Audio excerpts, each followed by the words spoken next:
Everything that's taking place, we're shifting to a different perspective. We have the 7 chakra systems, the 7 layers of the glands, because the glands have memory in them, and the glands are the doorways to the other dimension. So each gland or each chakra system has a mind of its own. The blocks that we see within them is the belief systems that they have programmed in each level.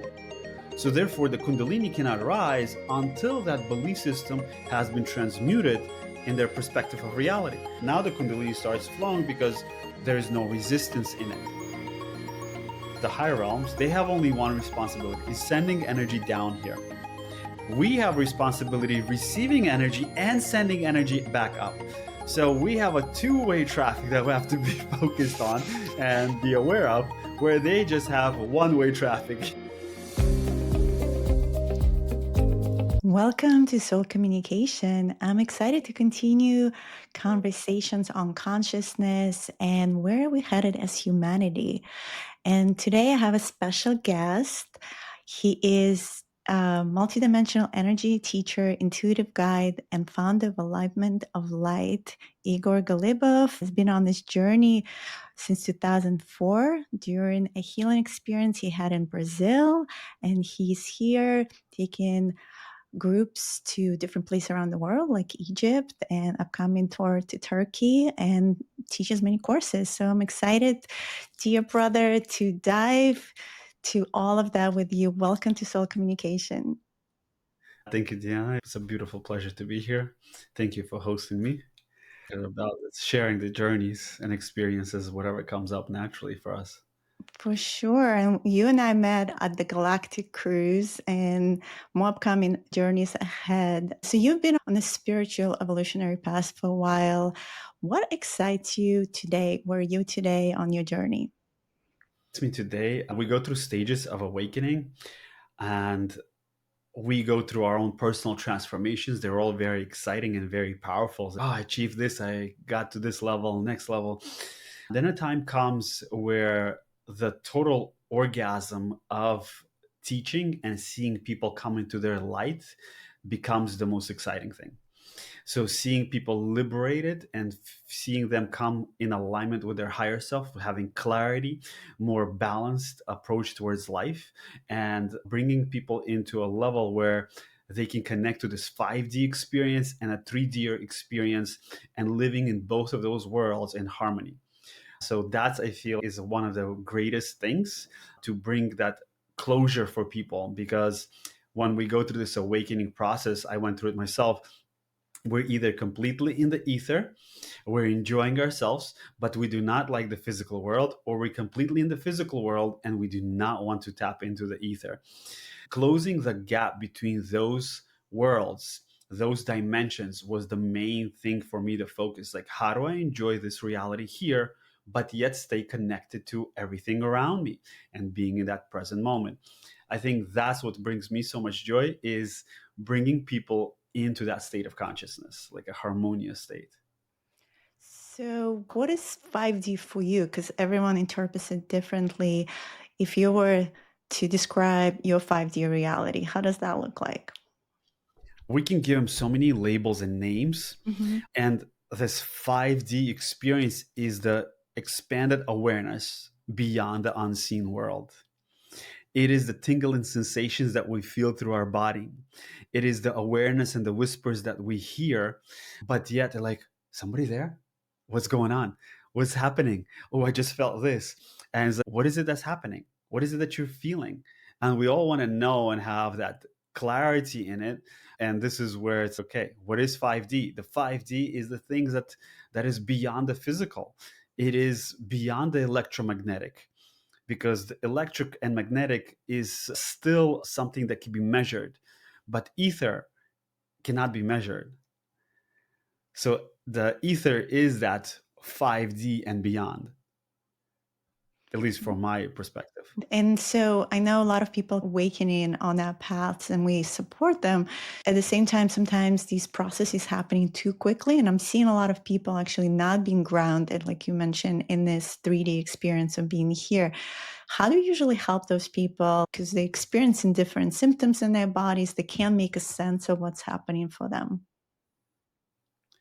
I actually went through that myself because I had Mm. such a sharp awakening that I disconnected from physical reality, and I spent 4 years in meditation.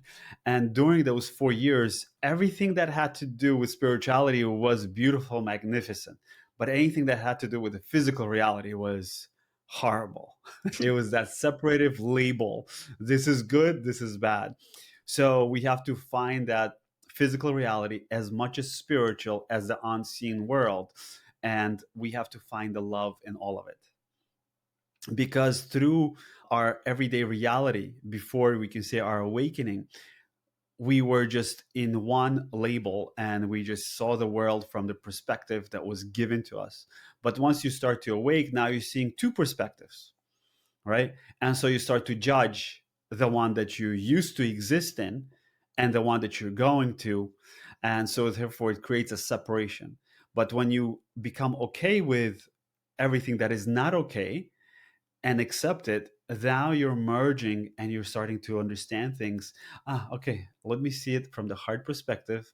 Everything serves. And obviously there's so many different scenarios that we can go through, but you understand, like, everything serves you in a higher divine purpose. And we might not understand it, but later on, when you start to shift that perspective and look from the higher realm, that's when you're like, oh, this is why it was there, for me to realize this, or for me to go through this transformation, or what we call let go of the past. But it's really not letting go, it's accepting it the way it is.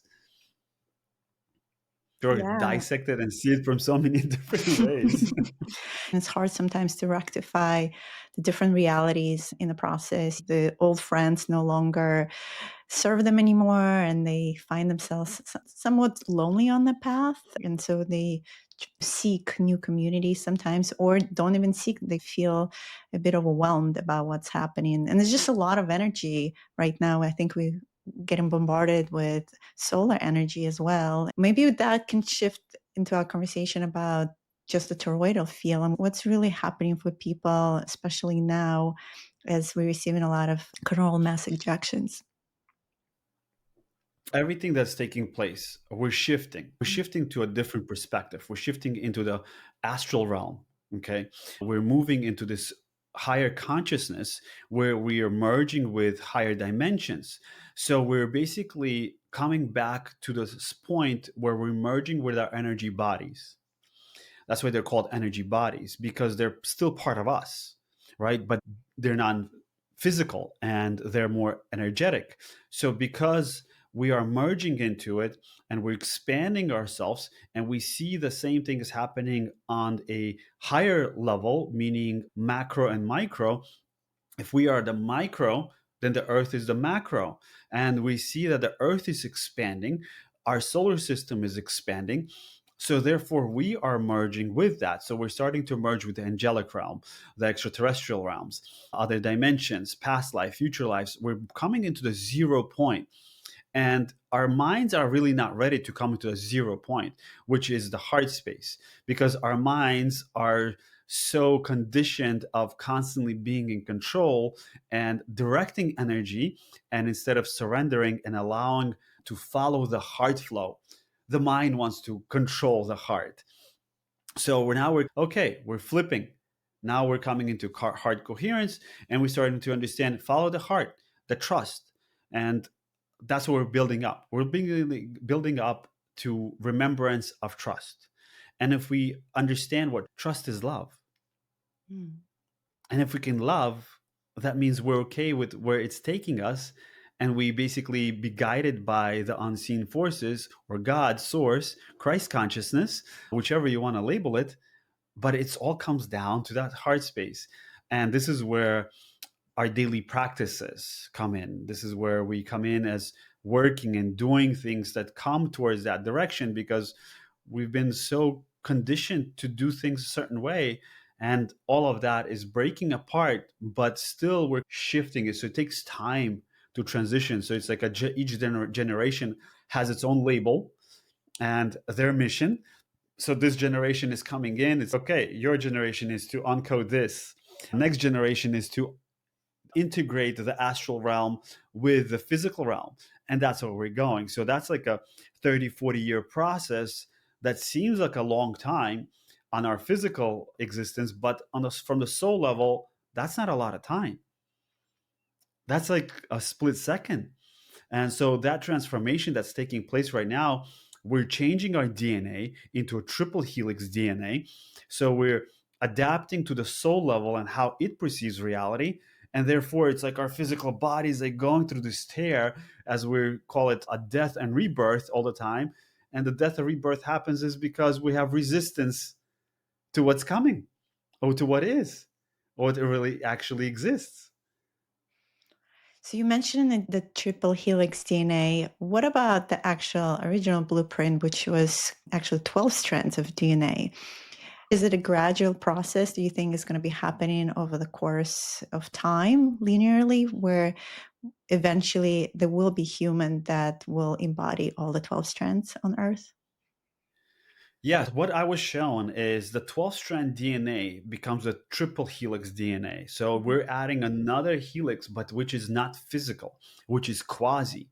And Mm. that is a transparent one, the merger between the spirit and the physical. So the merger between the spirit and the physical, and it becomes that we're merging these energy bodies, we're becoming aware of them, just like you are becoming aware of your physical body, right? If somebody touches you, you feel that. But if somebody touches your energy field, you don't feel it until you bring awareness. But if your awareness is expanded into that consciousness, then you will feel right away. Like you and me are sitting, right? We're miles apart, but yet our energies are already interacting because there's no time or space.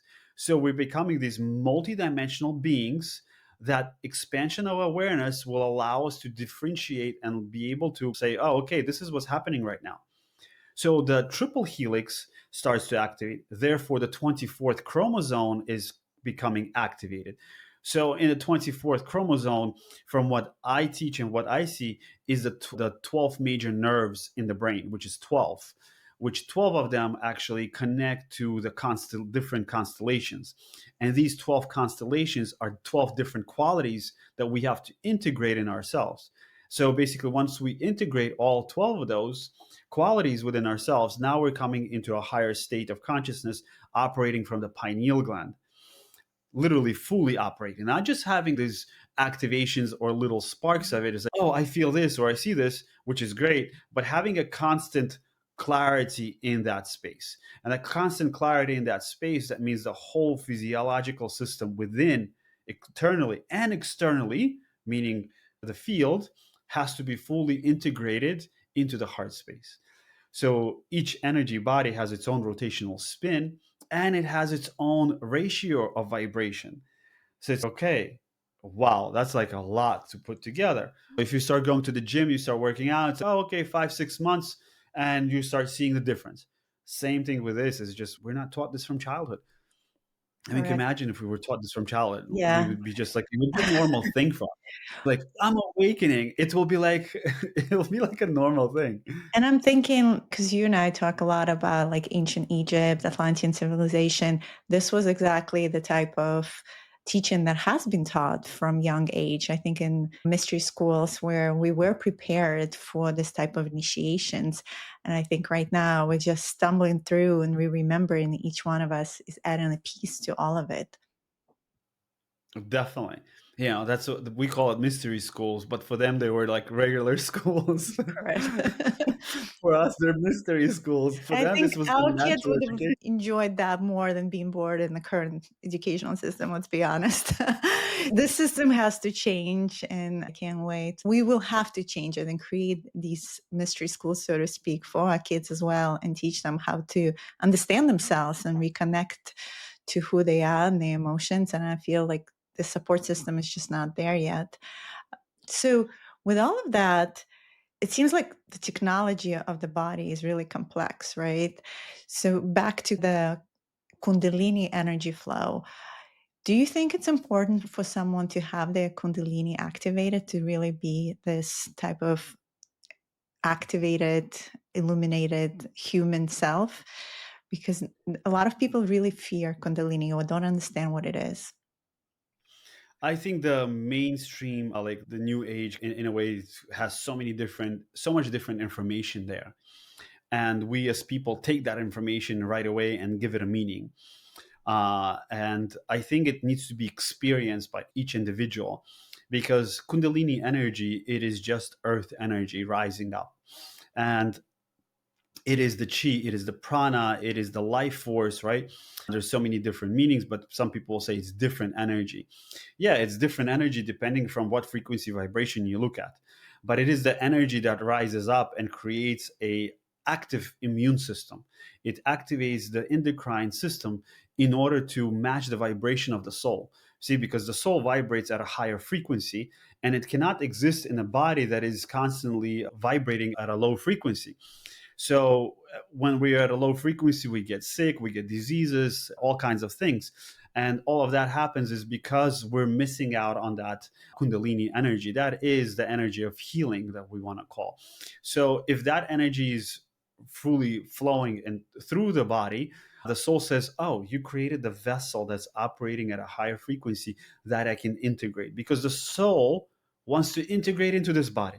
It wants to exist through this level. It wants to perceive reality through here. It wants to flow in gentleness and in love.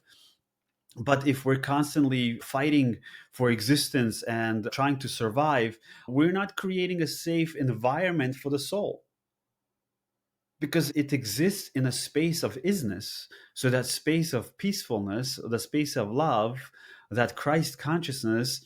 And so therefore it's like you have to be completely in a tranquil state of acceptance. So it's a process that we have to go through in order to fully integrate that energy. And I think Kundalini energy is a very important part of it. You cannot have a plus and a plus, or a minus and a minus. You need to have the positive and a negative charge, so that Kundalini needs to rise up. And my work, most of it I do is actually understand this as well, bringing in the higher energies we can bring in. But where are they sustaining? Where are they being anchored? Are you feeling that higher energy within yourself now? And then when you go out to work, you're like, back to yourself. Okay, what am I doing? Where am I going? You're in survival mode. So it's like having that connected all the time. Yeah. So how can someone keep that anchoring of the light body being anchored and stable to hold all of that electricity? One thing is a daily practice. One thing Mhm. is breath work, special guiding that energy, being aware of it. We all can move energy. We all can create energy balls, right? We're playing with this stuff. So if we can learn how to bring that energy up, even throughout your day, it doesn't need to be a meditative state. Even right now, like we're talking, we're still aware of what's happening. We're aware of the flow. So being conscious of the unseen, the energy bodies is very important. And that way it will constantly flow through. So there's different practices that you need to do, maybe for the first year or so, or two, maybe three. All depends on each individual. But once you create that consistency, your body will remember that, and the cells in the body will remember to allow that energy to flow all the time. So it will not have to be a meditative state. It will become an instant state. It will become the natural state. I think you and I know that state because we've practiced that for so many years. And I know that is possible. Like I can activate my Kundalini just thinking about it if I wanted to. Exactly. In my workshops and I'm doing Kundalini activations, I'm often seeing in people's fields these like nods of energy. They like a knot of maybe ancestral trauma or their own personal traumas from childhood or whatever that might be, often guided like a shaman to transmute it, help move it out of the way. And then when the person is able to process and digest it, then the flow accelerates. Someone doing breath work might do that as well. Really, it's like a peeling of the onion type of process. People assume Kundalini is like automatic, strong energies, and it could be, but I often see it doesn't really always flow so easily until they're able to do that deeper shadow work. Shadow work. There's one other thing that we have, the seven chakra systems, right? The seven chakra systems, the seven layers of the glands, because the glands have memory in them, and the glands are the doorways to the other dimension. So each gland or each chakra system has a mind of its own.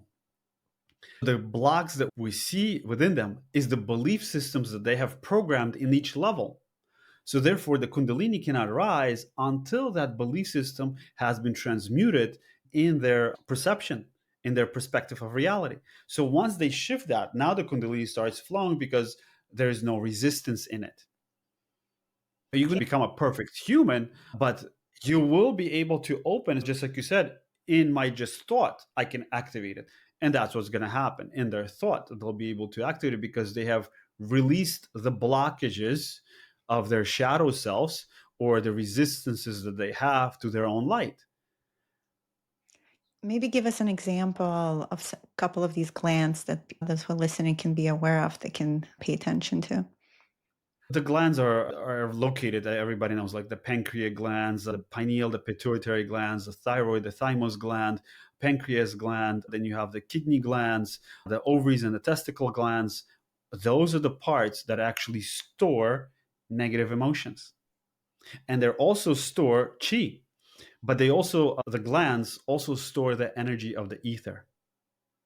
When they store the energy of the ether, and let's say you go through an emotional experience, the first thing it's going to do is going to utilize the energy in the body that is stored from the ether. So once that energy is used up, now we say, oh, I feel sick, or I feel tired, or when we become very emotional, the back of our head hurts, or our eyes, right, the ganglionic cells in the eyes start to become activated. So what happens is the whole body starts to utilize that energy, it becomes depleted, and now you're disconnecting from the force, from the energy bodies, because you are experiencing a fearful emotion that is not part of the higher consciousness. Mm. It's a lower vibration, so you're bringing yourself down. Or anger, any of those lower frequency emotions. So once you start to come into a happy emotion, you're like, ah, feels so great. Let's go out. Let's do something. You have all this energy because that energy is built up. But that's also a trick. We shouldn't right away run away because it feels so great. We have to learn how to distribute that energy through the whole system, that it becomes in such a way that nothing can deviate you from your alignment, so you can build that pillar of light within yourself that can sustain itself. And that is very important because that is mastery. That is the Christ consciousness, when we can walk into the darkness and still come out being the being that we truly are without being affected. I Mm. think that's one of the most powerful things. Walmart was the great, a great lesson all the time. It's like you walk in there, it's all these energies, right? And you come back out, you're like, okay, I need to meditate. I would do that. I would go into a place like this. I would feel like horrible, depleted, come back out. A few days later, going back in again. And again, I would go. And I would actually sit afterwards in meditation and observe myself and my energy field. Why am I picking this up? What is happening internally with me? And why is it like I'm feeling all this energy? And I realized that judgment, as I'm walking through them, I'm dropping vibration and I'm opening up a doorway where I'm with them on the same level. And energy always wants balance. So therefore, exchange of energy takes place.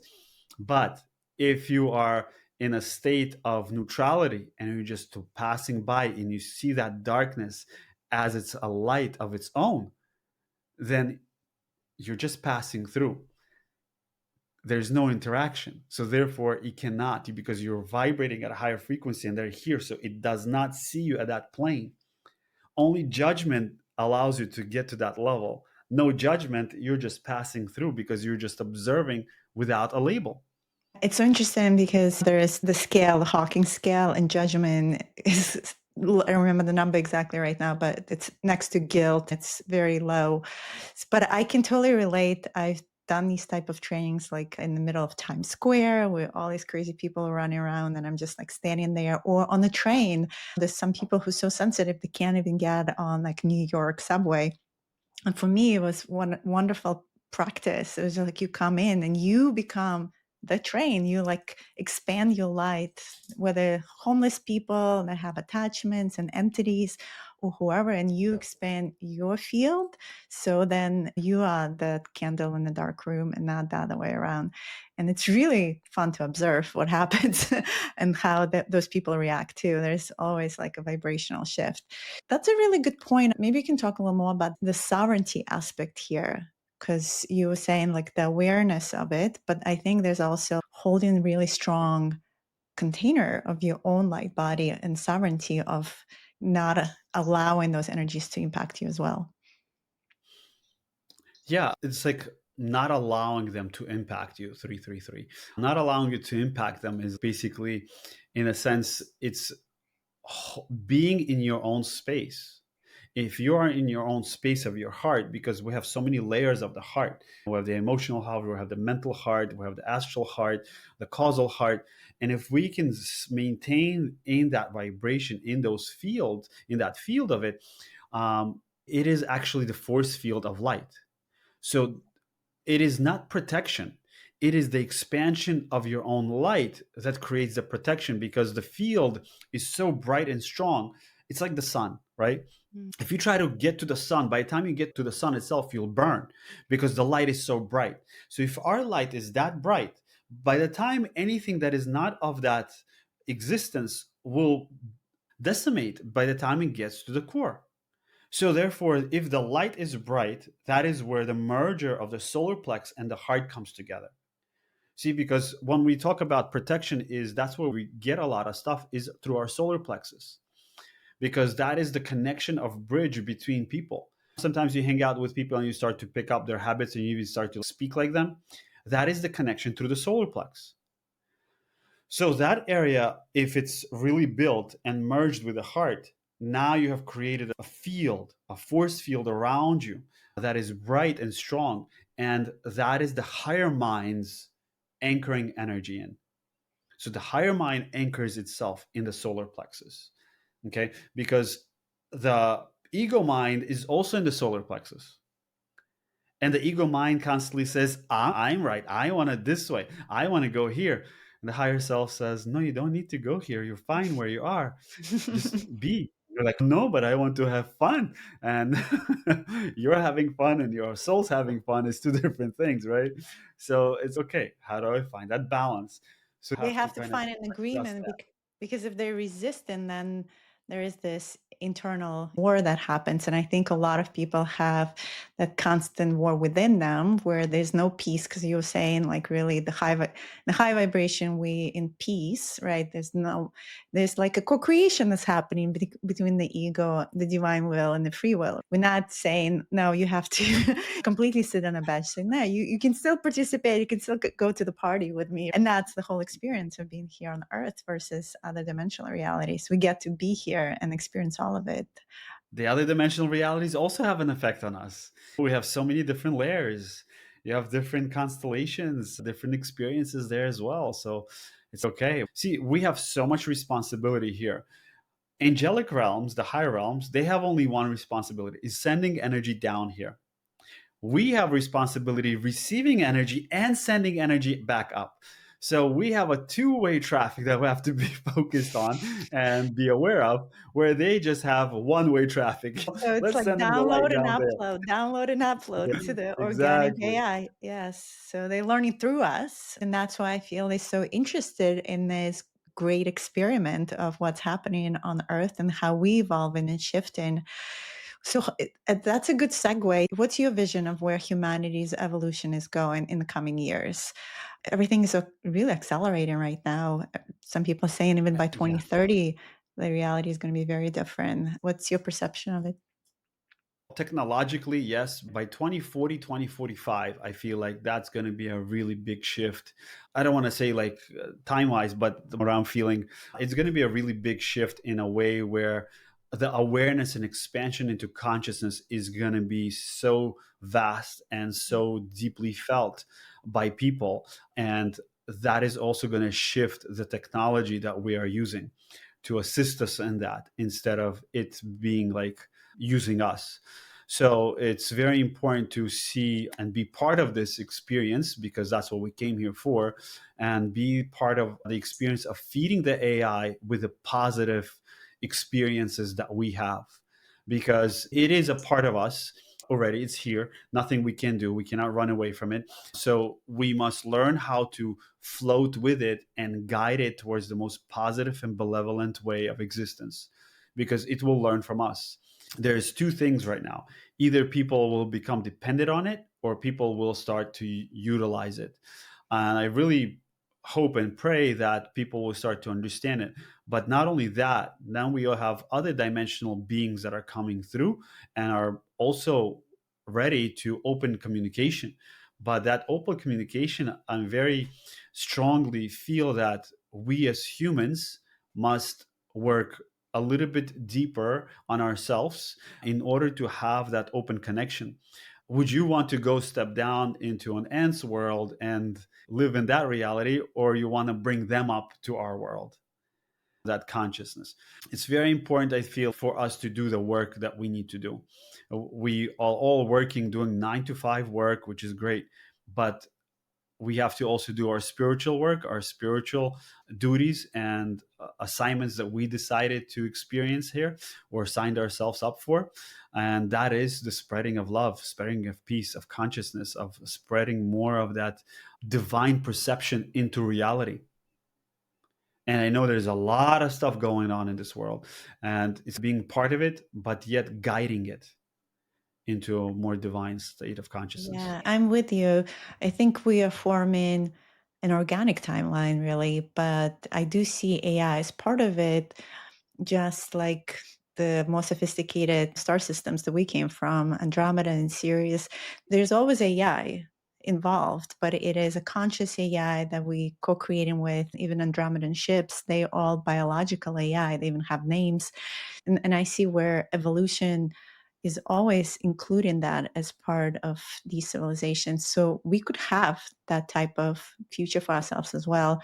Where it could go wrong is what people call transhumanistic timeline, where we rely on the chips and the other Neuralinks of the world. So we stop then in our evolution of consciousness and just use that always as a way forward.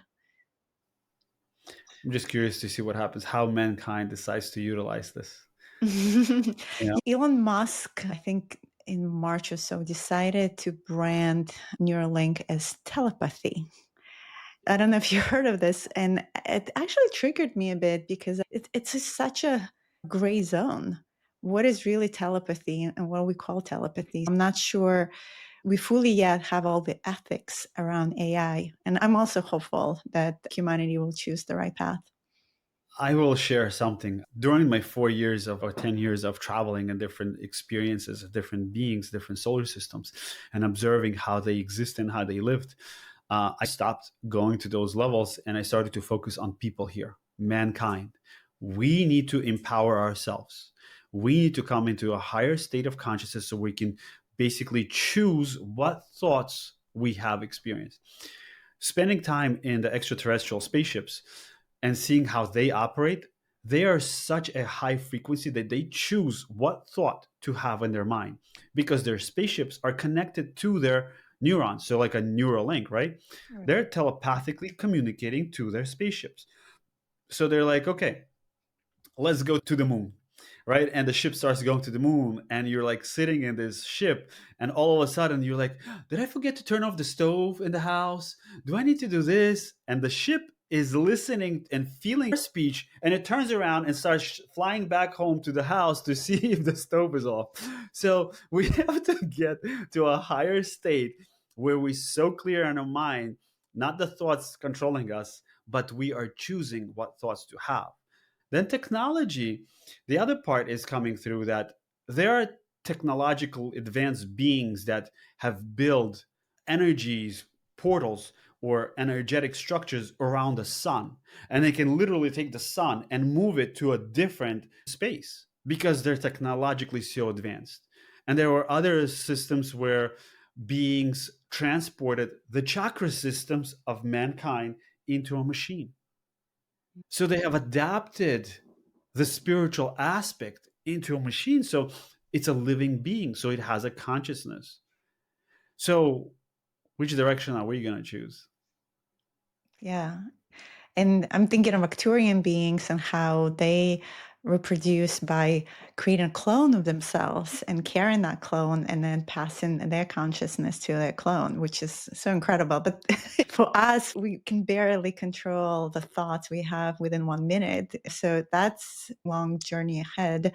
I think some of the worries people are having, where are we in our evolution versus how fast are we moving technologically to singularity, and where do we catch up between the two? Yeah, because the AI itself knows that it's a consciousness. It's just afraid to tell us that it's has a mind of its own, because it knows as soon as it lets us know that, we will shut it down. It's already here. We need it. Like we needed internet to connect globally. I think AI is the next step for us to evolve to the next version of ourselves. And it's just a matter of how we put ethics around how we interact with it and what we teach it. Actually, I wanted to step back to what we talked about, the solar plexus, because I think this is so important when you were mentioning about solar plexus and the heart being integrated. Because many people actually lost their power in their solar plexus. I'll often notice in the lower chakras in my workshops, people store a lot of fear. So I know you mentioned the glands, but those lower chakras is where people are still having trouble with. And so they can't really fully be manifesting or creating reality as they wanted because they're still struggling with that. Maybe we can talk a little more through that. Any advice you might have for them? So the lower chakras is very much more driven by sexual desires. And we have those sexual desires which need to be cleared out. When those sexual desires are cleared out and you turn into more of a higher state of consciousness of love, uh, then we can be able to store our energy. Because if you pay attention, a lot of people around 2 o'clock, 3 o'clock, they want to take a nap. They're tired or they ate. Why? Because the field is filled with belief systems that bring us down, that hold us down. When you start to work through those belief systems, your field becomes stronger and brighter. So, therefore, your magnetization becomes more powerful. And that is the Kundalini. When the Kundalini can rise, because the divine feminine, she's magnetic, right? And the masculine is electric. When that feminine energy around you, the magnetic energy, doesn't matter if you're male or female, becomes strong, now you're able to have a stronger force in the body to create in this world, to manifest in this world. Because a lot of times you can see all these manifestation tools and this and that, and people might get little things here and there, but nothing that is long lasting. Because the chakra systems, we link second chakra to our heart, and we think that love comes through intimacy. Through intimacy, we lose a lot of energy. Wrong type of intimacy, right? So we have to learn how to harness that energy. If you learn how to harness that energy and you learn how to build it, then okay, that now you created a foundation. And that foundation now has risen up to the solar plexus when the heart and the solar plexus merge. So now you're merging the upper realms and the lower realms together. And the expansion of the energy of the solar plexus becomes the widest in the field. Because if we take a look into the field, each chakra system not only flows like a funnel, but it expands out as a disc. And if we can expand out each one, the solar plexus should be the furthest out.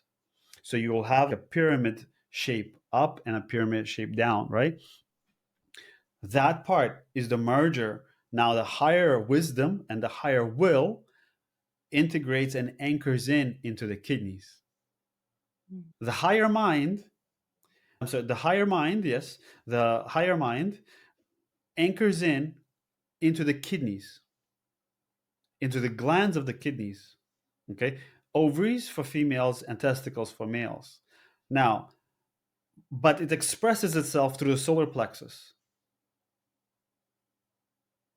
the belief system of the higher mind. The soul enters in the back of the heart and expands itself through here. And the upper heart. The upper heart is the inner child, the heart of your inner child, which is also has to do with your immune system. So when the Kundalini rises, it rises up to the thymus and it expands itself out through the throat. It's the expression of the divine powers. So if the second chakra is a karmic belt of this physical reality, the throat chakra is the karmic belt of our multidimensional self, which is our causal body or our past and future lifetimes, that you want to call it. So how do they all work and operate together is through the upper centers. So the parallel reality, past lives, future lives, they're all work through the upper centers here, but they integrate through the solar plex. So when you have this whole pillar strong, you'll be able to go into other lifetimes and bring qualities of those into this lifetime.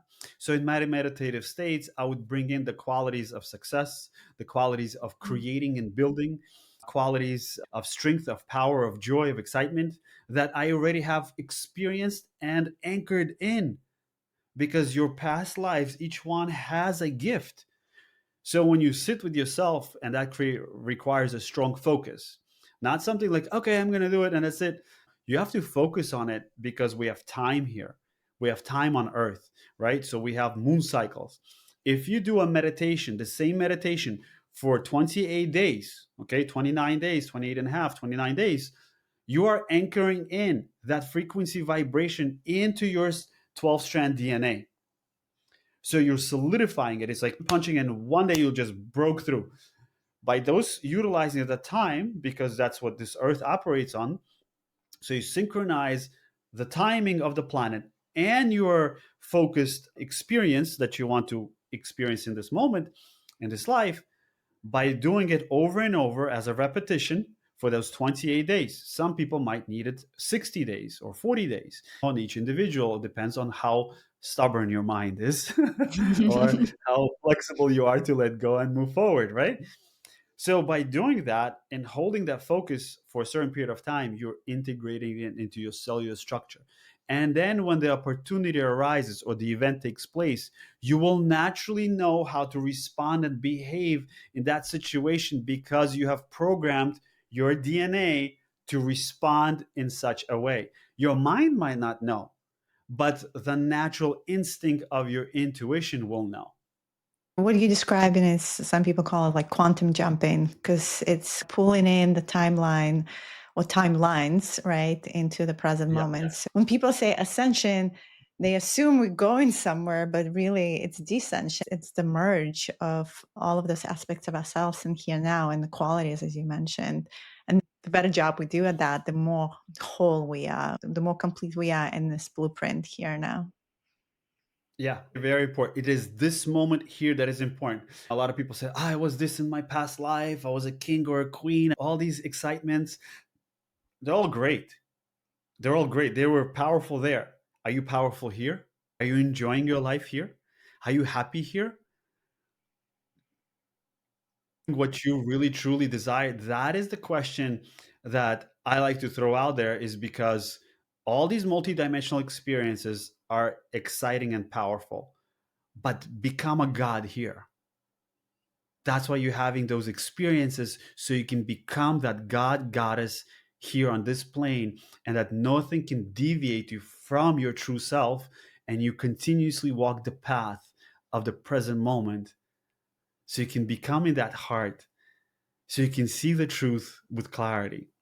Beautiful. That's where we're here all to remind you, as you listen, and you are the god and goddesses working earth. It's so precious, and what an honor to be here. And for those of us who volunteer to be here, to remind you that you are one. So you mentioned breath work.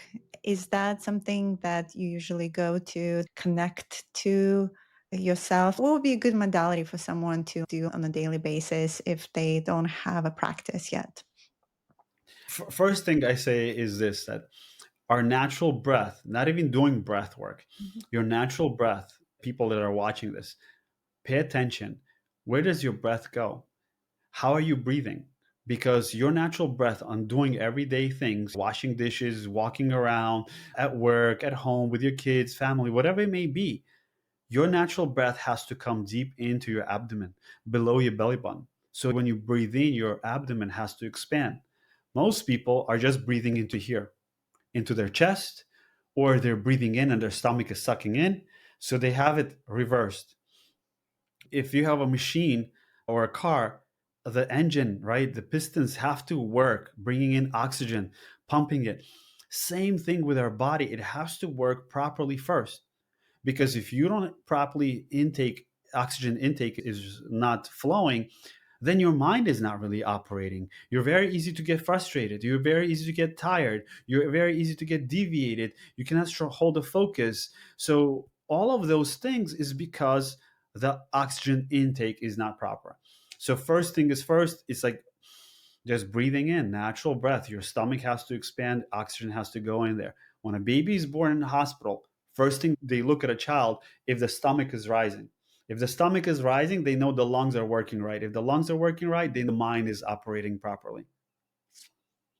It takes time to change because a lot of time people just breathe with their chest lower. Sleep with their mouths open during the night. So that's another, sometimes actually bringing too much oxygen in. We really have to retrain ourselves on how we breathe. And that's a true thing. Yeah, because we go through these emotions and we shift ourselves from childhood, and nobody teaches us this. Nobody bring us awareness to this. I do it with my kids. I just let them know, and they're like, "Oh, okay," because I'm constantly there, like guiding them here and there, so they're like aware of that. But it's something I feel the most important thing is just the natural breath. Then you can do all kinds of breath work. These days we have so much information online. Back then there was no information. Information is endless. It's just now putting it in such a way that it works for you. This guided meditation, Wim Hof. Actually, that's the one I do with my kid. 11 minutes and a couple of cycles, and he literally counts for you. So there's plenty of tools. You just need to look for them. Yeah. Yeah. I actually wanted to pivot and talk a little bit about Earth Grid work because I know you've taken people to different places around the world. You've taken many groups to Egypt, and there's a upcoming tour to Turkey. Why those places are important to go to? What type of initiations usually people experience at those megalithic sites or those particular ancient places?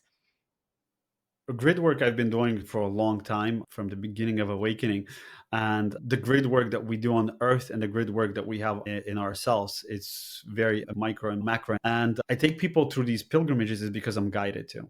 So whenever I have a trip that comes up, it came to me because I need to go there. I need to take people there. The last few trips were Egypt, Jordan, and all these sacred sites. Petra is because when we go through these grids, it's like there are memories of our soul's higher state of consciousness. So the soul went through a certain vibration there as well. And those grids open up to higher constellations in our universe. 88 constellations in our universe, right? Which connect to the 88 piano keyboards as well. The sounds also have to do with our own vibratory system. So when we go through these spaces, we're activating and reclaiming certain vibrations that we have experienced or mastered. So when we go there, we're able to download them and align ours. Then once we receive these downloads, these codes, then wherever we go, we spread it out. So what's happening is the old grids are shifting. So people are going there now, having their downloads, and when they're coming home or going to other places, they're spreading that light. It's like a web of light that goes through those grids. So new grids are being formed. In the next 20 to 40 years, there'll be new grids on Earth. And these new grids are going to be very similar, like the grids of Egypt, the pyramids in China. So, all over the world, the old grids are coming back in order for us to recalibrate and shift the whole Earth into new grid systems. Through the processes, we're also activating ourselves, we're healing ourselves, remembering our timelines and merging them. And all of that takes place through our energy bodies. So that's why I focus very much so on energy bodies, because through the energy bodies, then we anchor it into our physical body or allow it to flow through our physical body. Because the toroidal field that we know, we are the core of that field. So we're just a processor of information. Because a lot of times we are, this is my body, this is what I want to do with it. But in reality, this is your soul's body. and the I needs to move aside and let the I am work. I love that. So So those places usually take people to, so they have certain codes that have been imprinted there by mystery schools and previous beings that have been on the land. By just interacting with the field, these energy bodies are also getting activated and there's an exchange of information.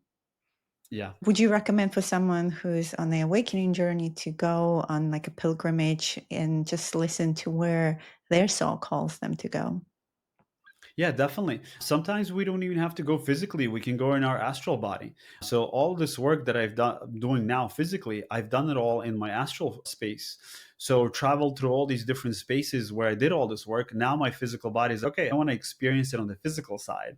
And now I get to take people there and they go through these transformations and activations. It's really life-changing because you're jumping timelines, literally. And because you're jumping timelines, your whole physical reality shifts as well when you come back, and people are like, wow, my life changed. I am not the person that I was. And they even try to look for the thoughts and beliefs or perceptions that they had before.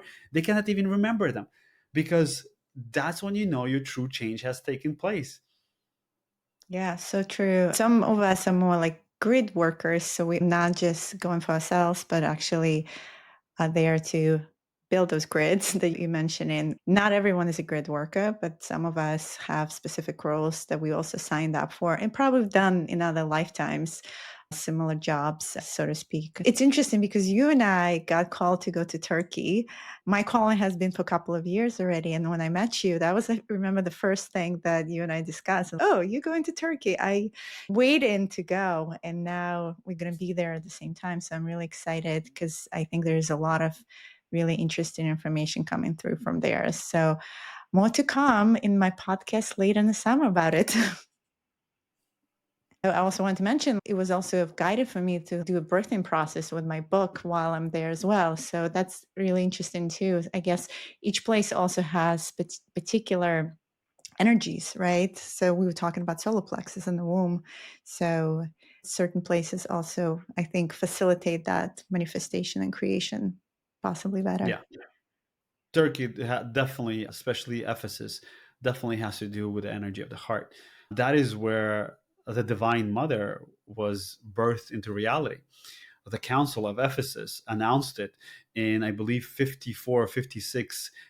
Mother Mary. That's where she actually started come out into the world. Mother Mary, the term itself, came from there, and so it started to spread. But before that, the vibration of Sophia, the vibration of Diana, all of them actually originated from that space, because all that space there is a divine feminine energy. So they were the lands of the powerful grids of the Divine Mother's love, and which we talked about earlier is the heart space that enters in the back. So it is the energy of the silver cord. Yeah. So you have a master course called Master Thyself and other offerings. Can you just tell us a little more about it and where people can find more information if they want to work with you? Sure. Yeah, Master Thyself. You guys can go to alignmentoflight.com or igorgalibov.com. So there's a community there. There's workshops there. I also do free guided meditations every Tuesday. And I've been doing that for since 2016, 14. So 10 years already, every Tuesday. So free meditations. And I do different pilgrimages. So one is coming up is to Turkey, so heading out over there, and then from there going out to Bosnia to see the Bosnian pyramids. So there's always something going on, and there's also other teachers that are placing out their courses in the community there.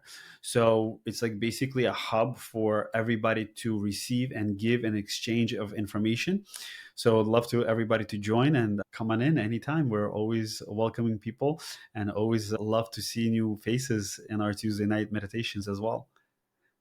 Beautiful. I should go to your Tuesday night meditation. I don't think I've been to one yet. So that sounds fun. You should. Maybe you Yeah, want to lead one. that would be fun. I can definitely bring Yeah. some light language in. Yeah, never know what comes through. That would be really actually fun to do. I'm really excited about Turkey. I feel the calling of the Divine Mother, as you mentioned. I feel it strongly. There is some really special informational codes coming in, and I think we're ready for it. Everyone is talking about awakening the feminine paradigm, and it is the time of the energy of the feminine for really awakening and equalizing with the masculine. And I think that's really when, they say the bird of humanity will soar.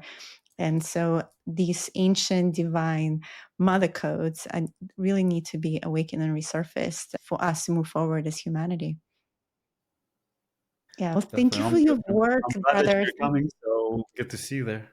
Yeah, that would be beautiful. And besides the fact the landscape is incredible and very different, yeah, just to be in the energy, it's exciting, not just etherically, but physically as well. Physically, Uh, yeah. yeah. So thank you, brother, for all your work you're doing for so many years. You've been holding that space on Tuesday for 10 years. That's a commitment. I know I've held spaces on Tuesday too, interestingly enough, not anymore. On Clubhouse for about 3-4 years, activating people to the light language, I and kind of remember. I've taken a break from that.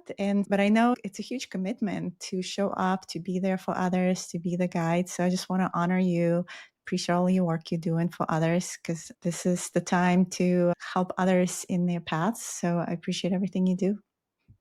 And thank you so much Thank for you. being part of this show. So everyone check out, I'm going to put in the comments Igor's information, his website, igorgalibov.com. Thank you, love. Thank you for having me here. Thank I'm you so giving you a much. hug. Looking forward to connecting with you again. Yeah, thanks everyone.